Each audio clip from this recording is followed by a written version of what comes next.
What's going on, YouTube? Welcome back to the channel. So, my name is Pete Logical, and tonight I'm going to be reviewing Kraven the Hunter.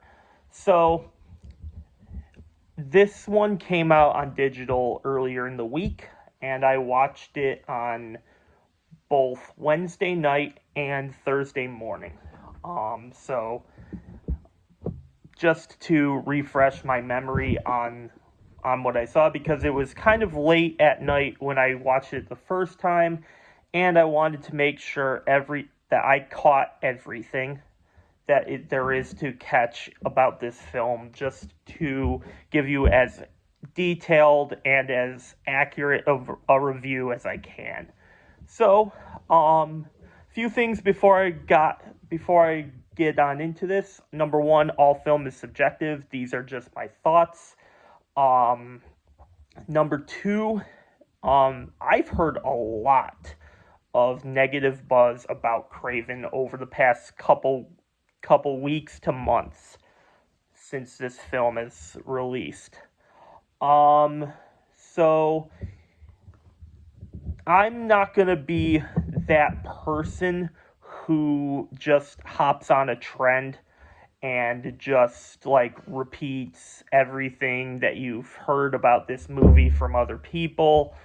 I am going to be as authentic and as real and as honest and open as I can be in this review. These are just my thoughts. If you feel differently, that is completely okay. As I said, all film's subjective. But this is a safe space for movie fans and TV show fans and music fans. So just be as respectful as you can in the comments. If you happen to disagree with me, that's completely okay. So I bet you all are wondering why I'm doing this now in 2025. Well, it's because my theater where I live, they didn't show Kraven. For one reason or another, it wasn't available for us to watch up here, so I had to wait until it was on digital. And so yeah, this is why I'm doing it now. Was it a good purchase? You all have to find out.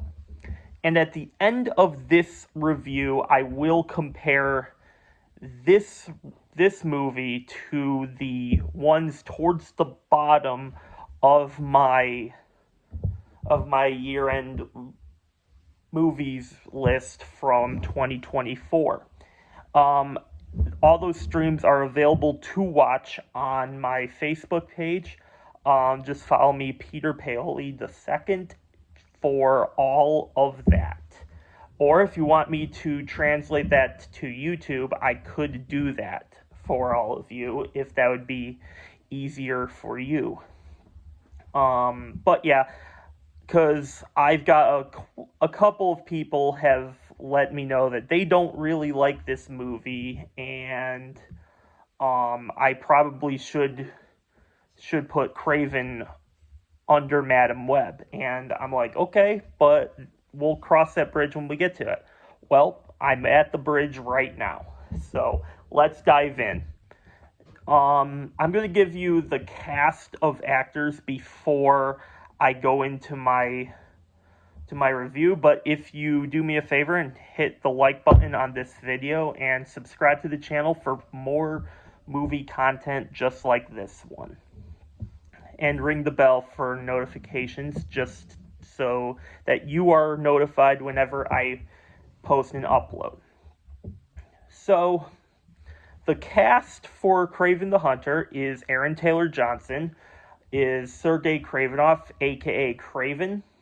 Levi Miller plays a younger Kraven. Ariana DeBose plays Calypso. Diana Babnikova plays a younger Calypso. Fred Heckinger is Dimitri, aka the Chameleon. Billy Barrett plays a younger Dimitri.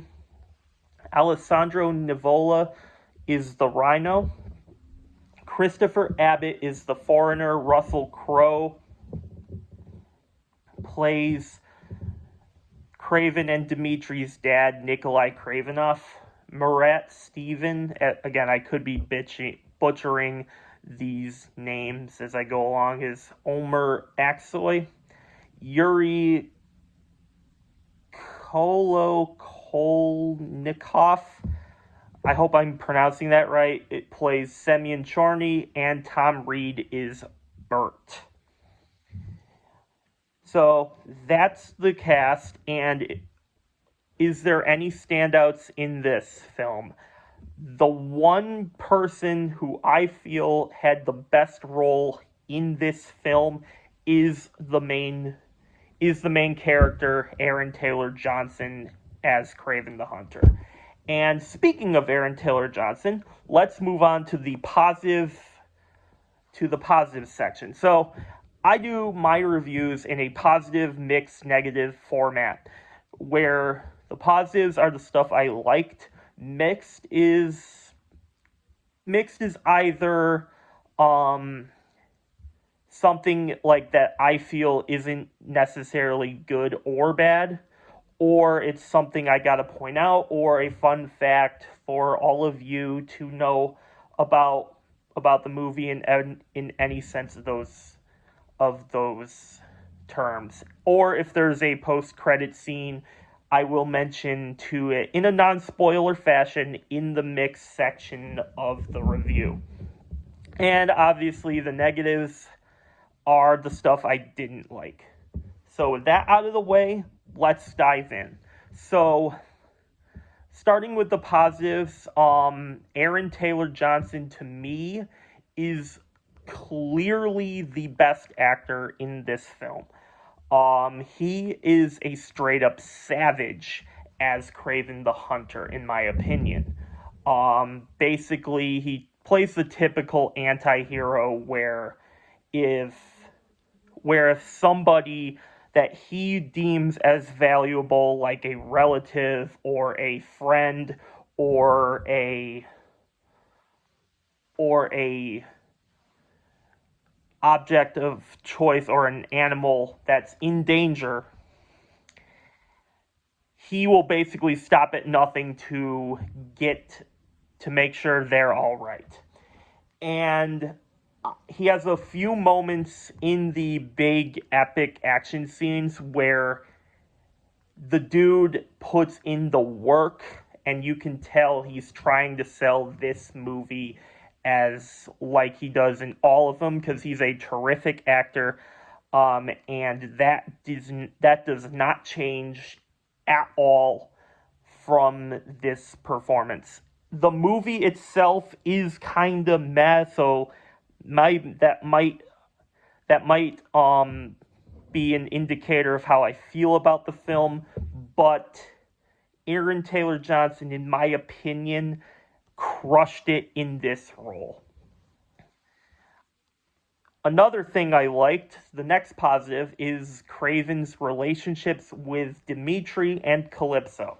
So, Dimitri is his half-brother, and he is also the Chameleon, another Spider-Man antagonist.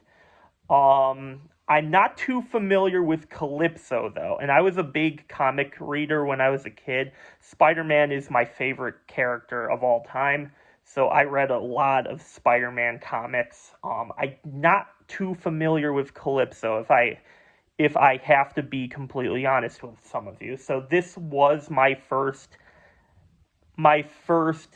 introduction to this character. I looked her up. I didn't see her in anything that popped out to me like, oh yeah, I know this character. None of that happened for me. So, for her, this is my first real look at Calypso. But as for his relationship with Dimitri, in particular, before I go talk about his relationship with her, I dug it. Like, they were obviously close as kids, with an abusive father, and One thing led to the next, and after he got his powers, he had to leave.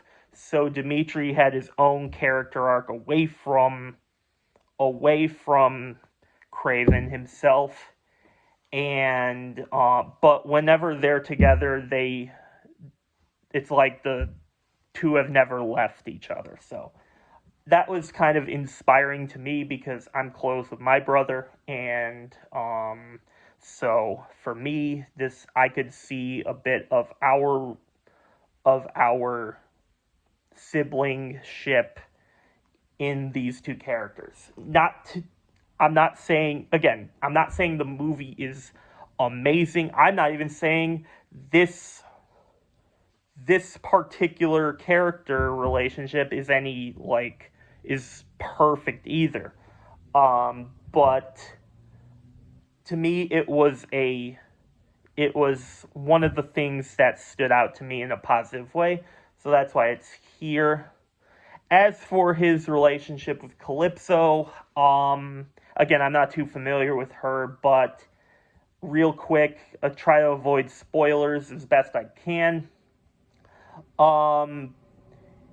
Basically, she's Kraven's main love interest in this, and she works as a lawyer and alerts Kraven whenever there is a potential threat that he has to go investigate.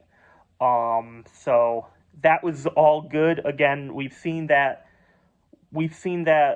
similar role in other films before. And so all the tropes are there in this part, but I like her overall. I think she was a cool character.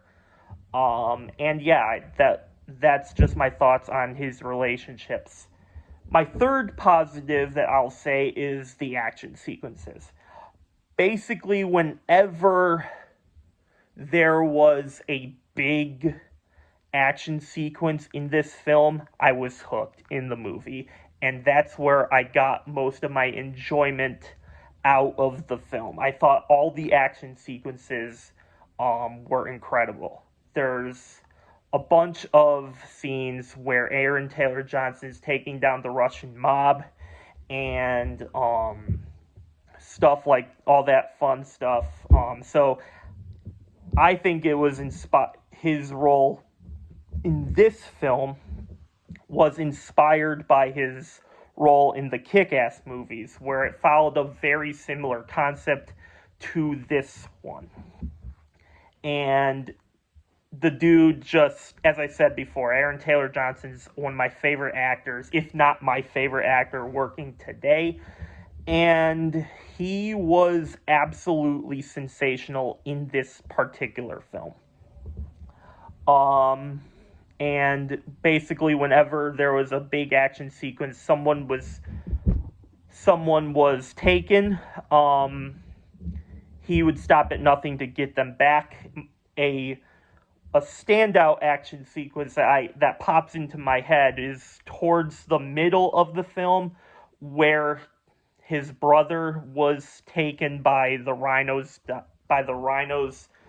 guys, and this dude was just jumping out of buildings. He was chasing a car down the street, and this man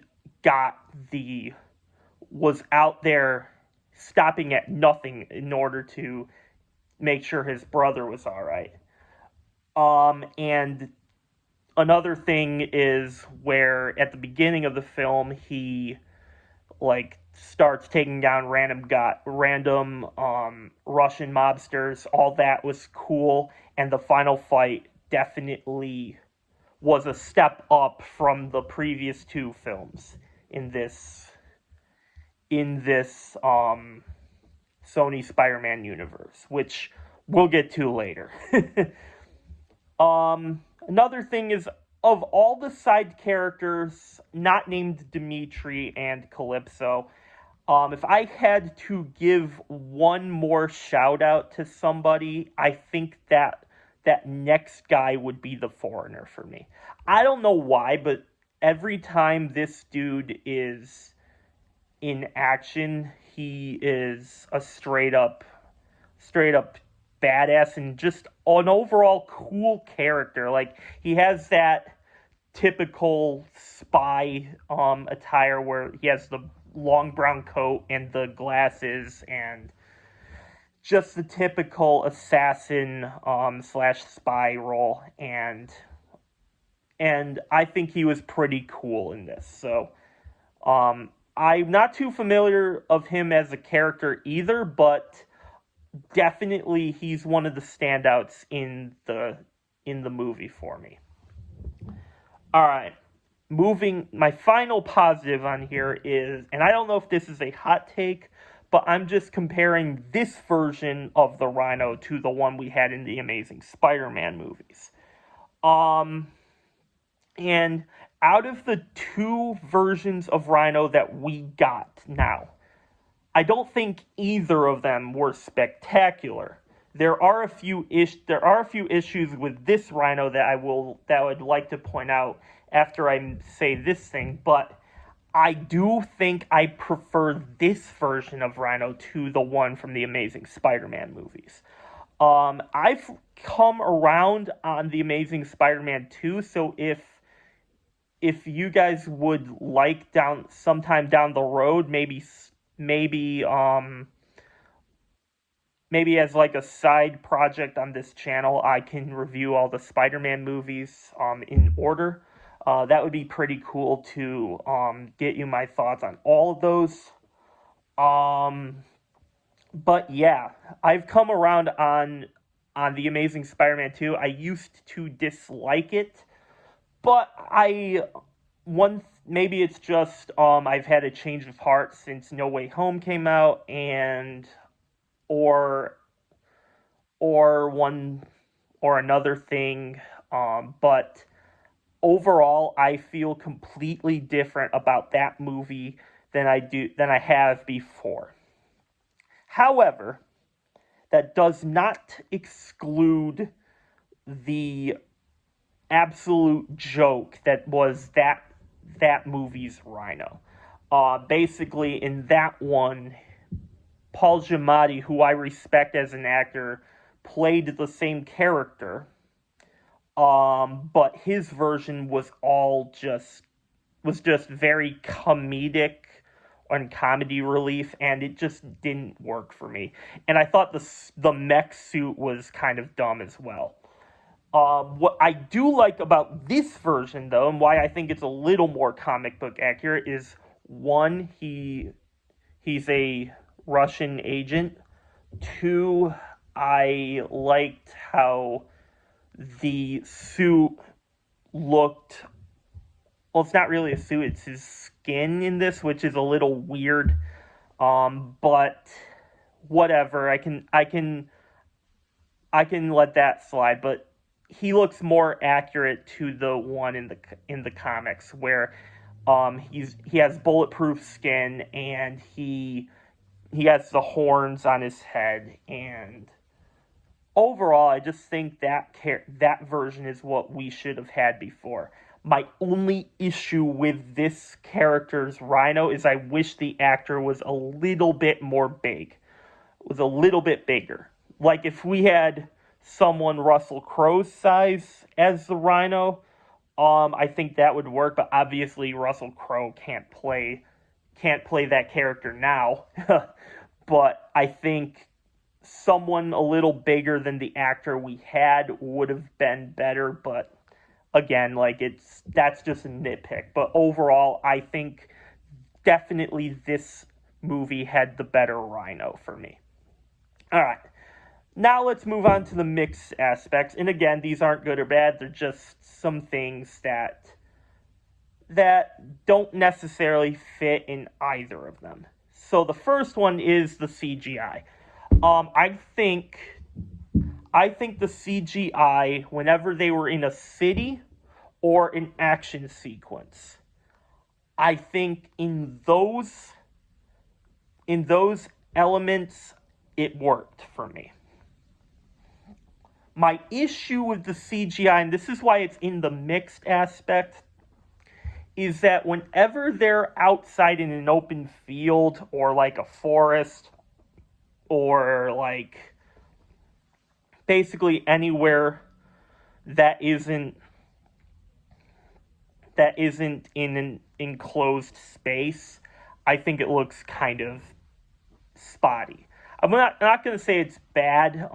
It definitely does look bad when they were in the final fight sequence, like when with all of those buffalo falling, like running across the field, and then like them focusing on the fight with the Rhino and Kraven. I think all that kind of looked like a mess, but like whenever they're in a building area, I think the CGI looks fine. So that's why it's in the mixed section of the review. This next one was something I've seen like in a couple of the reviews I watched, but this one's kind of like it either works for you or it doesn't. But for me, I'm like right in the middle with it. But I do definitely see the issue here, and that is whenever Kraven the Hunter was talking in a Russian accent or speaking in Russian while doing all the action things that we know Aaron Taylor Johnson can do, I think he looks way more threatening than he did when he was just speaking in his normal voice. There's a specific scene in the beginning of the film, like after you've sat through the backstory of Kraven, where he's stopping a truck from going through a gate, and then he basically is preventing some Russians from getting through. And one of the guys speaks to him in Russian, and he fluently speaks back.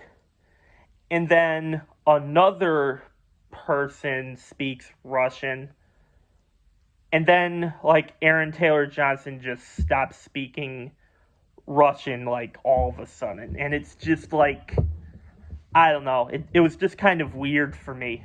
But I definitely think Kraven is way more threatening when he has the Russian accent. My final one in this is Russell Crowe. So this kind of makes me sad a little bit because like that was always a fan cast that I had in my head, where Russell Crowe, I've always wanted Russell Crowe to play Kraven when he was in his prime, and seeing him play this Russian mob boss and how he's such a jerk to Dimitri and to Kraven reminded me of like, man, I wish he could have been Kraven years ago, like when Spider-Man 4 came out. So I think he was as imposing in this as he could be. The problem is, I don't think the role worked past the backstory. Like, it makes sense as to why Kraven had a falling out with his father when he was a kid. Again, I'm trying to avoid spoilers, like major things. But it makes sense for Russell Crowe to be there, like, in the flashback sequences, but whenever we're in the present timeline and Russell Crowe is just there talking to Dimitri or talking to Sergei, it's like his role works, but it doesn't past when he's an adult. I don't know, maybe that's just a me thing, but I do think Russell Crowe is one of the greatest actors to ever do it. I think he's certainly a great actor now, and it's no knock on him. I just think the script didn't do him any favors. All right, so that wraps up the mixed. Let's move on to my negatives, and these things are holding this movie to my score at the bottom. As I said before, at the start of this, I think this movie is overall kind of meh. But let me talk about the negatives first, and these are the things I disliked. Number one, and most importantly, and this is pretty much a common criticism I've had with all of these movies, outside the Venom ones, and that is they keep turning these Spider-Man villains, like Kraven, Morbius, Madam Web, and even Venom to some extent, but he's different because he had his own line of comics where he's away from Spider-Man, so it worked. So I think that worked for him. I still would have preferred if we got a Venom movie with Spider-Man, but that isn't Spider-Man 3 for obvious reasons. But definitely Kraven is a top 10 Spider-Man villain for me. He might even be top 5. I've always been a huge fan of that particular character. And he's always been a Spider-Man villain that I've wanted in a Spider-Man movie because he's such a badass character. But I think it's still dumb that they turned this villain into an anti-hero. And that is one of the biggest problems I've had with this entire Sony universe. And it's no different here. Number two, and I'm going to try to avoid spoilers when I talk about this, but the backstory on this, in this movie for Kraven, oh boy. I'm not going to say it's dumb. Obviously they're trying to make these characters work without Spider-Man for some reason. But that doesn't change the fact that it's laughably stupid. Because, like, they tried copying, and this is all I'll say about this, but they tried copying the Spider-Man backstory that we all know from our youth, and how Spider-Man became Spider-Man. Like, you know, he got bitten by a radioactive spider and he got spider powers. Well, they tried doing that with Kraven, but not with a spider, and it just did not work for me. It's just hilarious that he gains all these abilities like he's an animal, but he's still a guy. It's like, it's very weird to talk about this without spoilers, but I'm trying my best here. And I just think that was completely laughable. It's like, why did you do that, Sony? Speaking of that, my number third is addressing something that was in the talks for a while when it relates to Kraven the Hunter as a film. And I don't know who at Sony thought of this, but I think, how can you they made Kraven the Hunter a protector of nature in this film, and someone that respects wildlife, and someone that, like, whenever there's a like a lion or a falcon or a buffalo that comes up to him, there's no dialogue between them, but you know they have a thing where they're like, so are you going to take care of that for me? And then Kraven looks back at him, and I'm assuming something, there's no dialogue, but you can tell where they were going. And how can you turn a character like Kraven the Hunter and have that be a protector of nature? Because hunters kill animals. Kraven is supposed to hunt down Spider-Man, hence the name Kraven the Hunter. But since Spider-Man isn't in this, he's hunting down people worse than him. For some reason, that's what Sony... Again, it's not a bad concept for a movie. It's like, but why do you do it with Kraven? And that's just something that holds this whole thing back for me.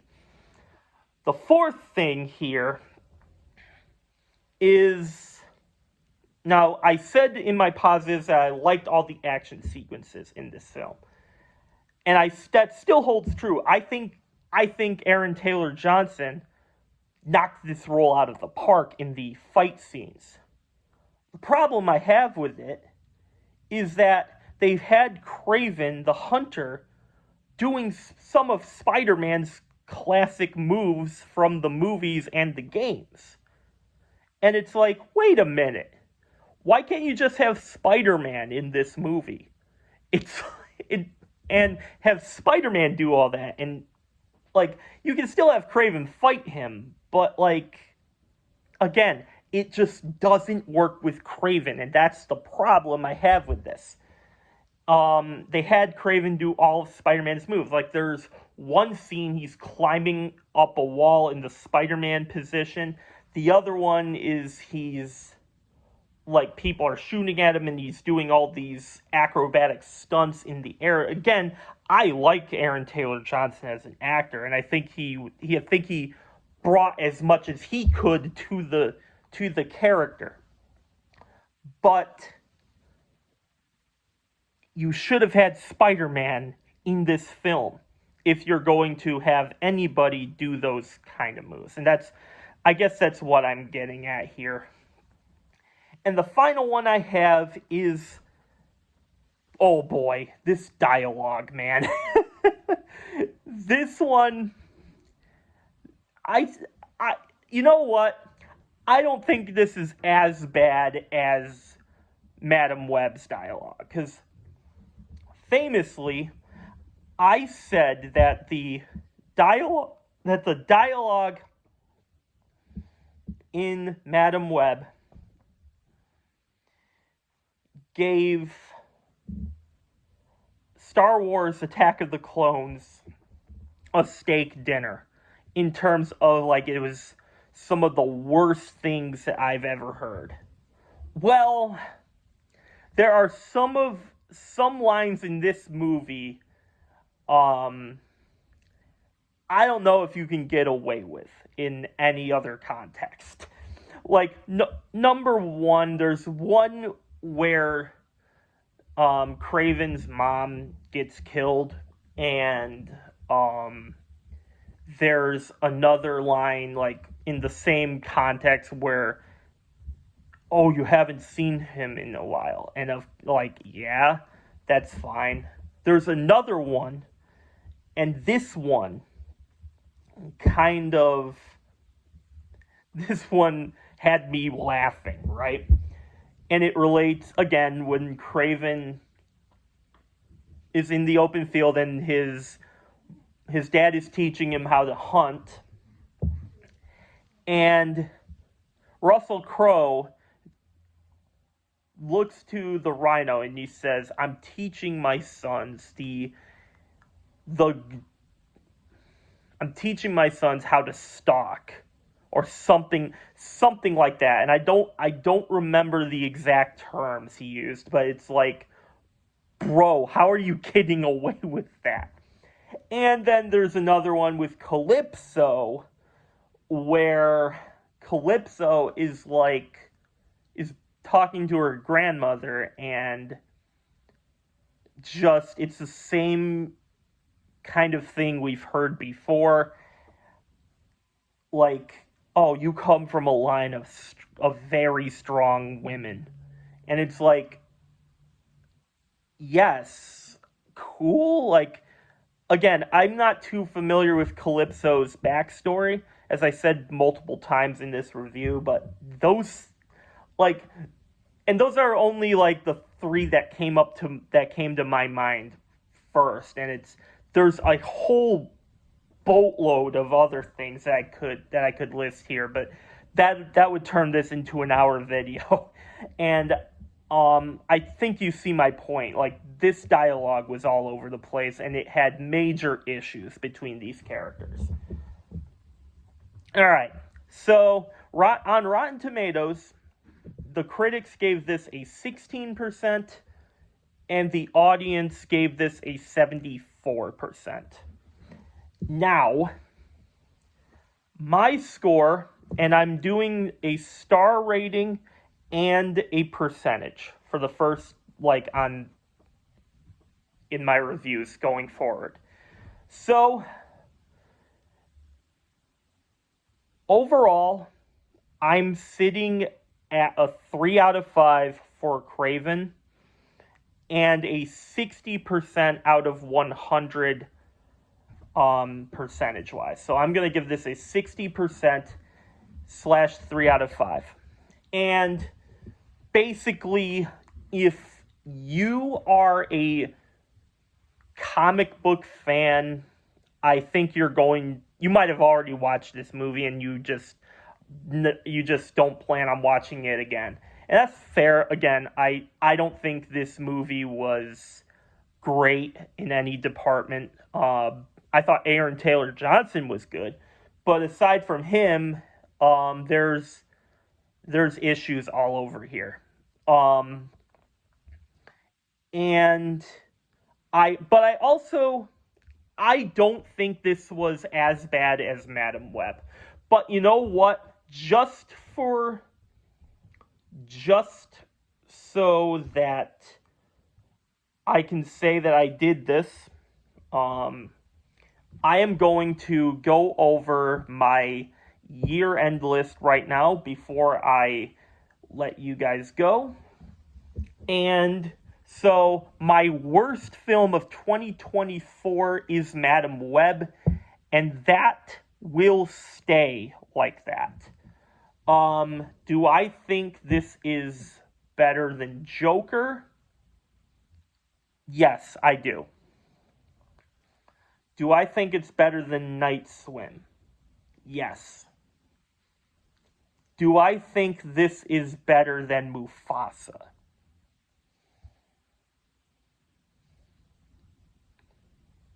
Yes, I do. Slightly.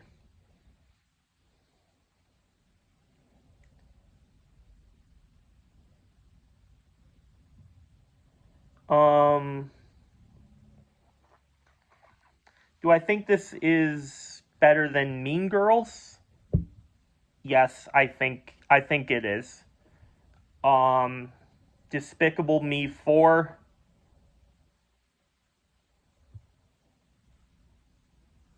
Yes, I do. Argyle? Yep.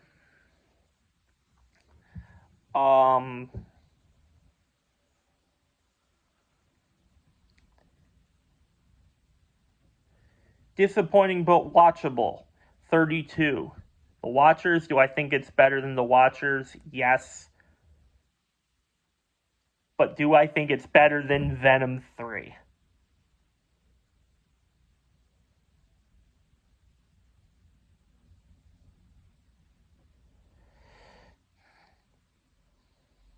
I'm not sure about that one. I'm going to have to think. But yeah, I think it's better than pretty much everything in the bottom tier. All right, let's move on to the round 2 section.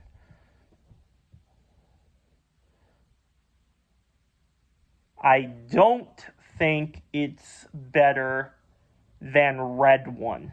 but I do think it's better than Imaginary. So, you know what? I'm going to have it tied for 30. I'm going to have it tied with Imaginary at number 29.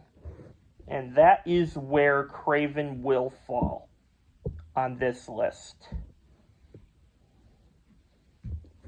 Alright, so I think Kraven will be tied with Imaginary at 29. So that officially wraps up my Kraven the Hunter review. Be sure to let me know in the comments what you thought about this movie. If you think I'm crazy, let me know in the comments. If you agree with me, great. If you think if you like this sort of content, be sure to subscribe to the channel, and I will see you all next time. Later.